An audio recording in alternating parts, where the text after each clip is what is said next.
must admit, I still do enjoy watching Callisto. Yeah, I like Callisto too. Anything that play makes, I'm usually okay with. Yeah, I'd love to see more cannon. But... Well, okay, we have the knock-up here, trying to go onto Songwon. There's the first stopwatch. Pawn trying to get in here, the teleport onto the flag, first blood. He doesn't have the damage to threaten the front line of KT is a problem. They spotted this out early. They had advanced knowledge because Songwon saw him. By the time the ult comes through from Lava, it's not enough to push score away, so it condemns Songwon to death. We're play here on the Lava. He doesn't have his flash either. Does have the cleanse. They're looking for a knock-up. There's that flash on in from Pawn. And will really kick into high gear, so important the turret didn't fall here. Good shot calling this time between Pawn and Score. They were a bit off in the previous game, this time on point. Just catching him in the back right after the flash. I'm going to ult Zach 12 times in a row this game, and he really wants to get that control ward. And let's talk about this knock-up here. Linderong is not close to the Megadar form. There's the Cataclysm. He cannot get away from this one. Even his flash is blown. Most expect from KT, having watched all their games, whereas Kingzone's going to try to style. And speaking of styling, yeah, they want some more kills. Kwon gets caught in the mid lane, but a couple of ROX members get caught in the bottom lane here. Songyun out of mana, not really much he can do. Trying to trade back some damage onto Dev, who nearly goes down to the turret. Trying to get that Kog'Maw passive, and he does get the kill in the end. Funnily enough, he now going to use his own stopwatch. Not going to work out here. They're still turret diving, by the way. Yeah, they're coming on into Lava, who is trying to do a bit more back on the score, but you can see even he is pretty tanky at this point. I will get a replay to confirm the Devour. I hope I'm wrong. It'd be much better if I was wrong. I hope you're wrong, too. So we're going to see the Zonia's port as wait for the W. Yep. He ate him in. Aww.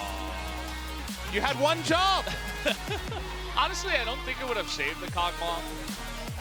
Might have even saved, it might have even saved Death's life had he devoured the Kog'Maw, actually. We're not going to be results orientated about whether you should devour a minion or your Kog'Maw.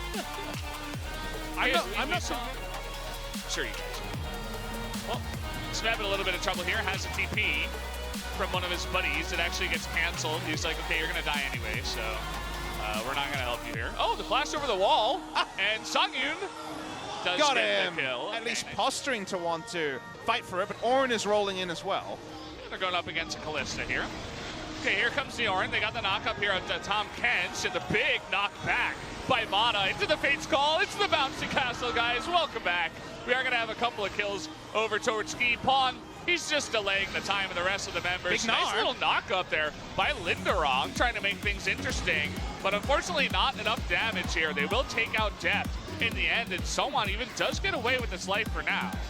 So trying to trade it back. KT staying in this one for a very long time. Mana looking for another knock up here. Good combo onto Linderong, and finally Pawn able to get that one. They want another kill onto Songwon. Never mind, they're not going to take that Realm Warp.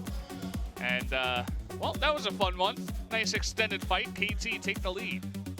Mada's Alistair is a one-man volleyball team.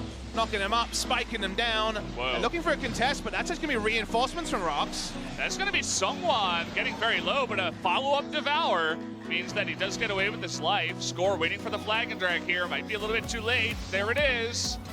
And the flash lick comes in from Tom Kench. So you'll remember that I was shouting at people about upgrading their Orin item too late. Orin just upgraded his Abyssal Mask for literally no reason, Valdez. So we get to watch the replay here. It started off with good news stories for KT. The good start here. Def gets chunked out, but the 2 kills roll in. The big turner here for ROX is Linderong, but it's a really big Gnar ultimate onto 2 members as Azir is free hitting. But from this passage, Def flashes over to his death. Witness me, he says, as he flashes over the Azir ultimate into 3 people. Not as consequential as his usual flashes. Likes to be creative and aggressive, so when you're this tanky, 150 MR if you don't mind. Not so much armor though, as 2 fights are happening. Okay, here we go. Gonna get the knock-up on a Tom Kench once again. Sonya's free hitting here. Come on in. Lava trying to get a big ultimate. Smeb getting very low. They got Kog'Maw. You were talking about the free hitting. That is a triple kill for the Kog'Maw. Now they're going for the Baron. I was talking about how ROX is not out of this game. They're making a big case for it here. You thought I was being facetious with my next level, but ROX Tigers have finally dragged KT down to their level. They opt into a fight, clean anything up. Big win here, and consider what KT do, because they try to just take down Songwon. Starts off with all their CC being used. You think it's going to be a wombo, but Songyun is safe. Azir rolls in. Great Emperor's Divide. Once again catches depth early in a fight. No threat onto the Kog'Maw. A triple kill for Kog, one for the Azir, a Baron buff, and now KT are behind.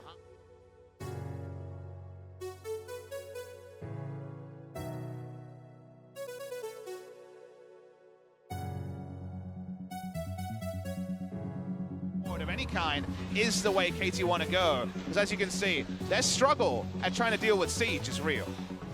That it is. We got TP though from behind. That ward from earlier. They're looking for an engage here on Songyun. In comes Mata. Talking about that unsealed spellbook. It's being unsealed once again. He doesn't knock up the Kog'Maw actually. Wanted to get onto Songwon here. Got the Kog'Maw inside. He flashes away. He's getting that free damage in the background. And KT cannot get a kill in this fight. ROX stands strong. Summoners on Songyun. But they weren't able to pressure anything out of Ki, out of Linderung, out of Songwon. Oh boy. Lava though. Yeah, he's got an escape here. The Realm Warp is used. They want to get the Cataclysm. There's the flash. Emperor's Divide here. Trying to get him in. He's going to try to 1v4, but will not work out. It helps out with getting the vision down in good areas and getting out. He's getting frisky here. He might beat Songyun. Songyun's got no summoners. He's going to double knock up here, but he's going 1v1 against Death, and Death disappears. Where'd he go? Songyun just takes him down, and KT baited themselves. A double kill going over to ROX, and that might just be the game. It's certainly going to be something, Jarvan. Okay, they're going to jump onto him too. He's in the back line all alone. You're right. I think they're going to go for the end if they can.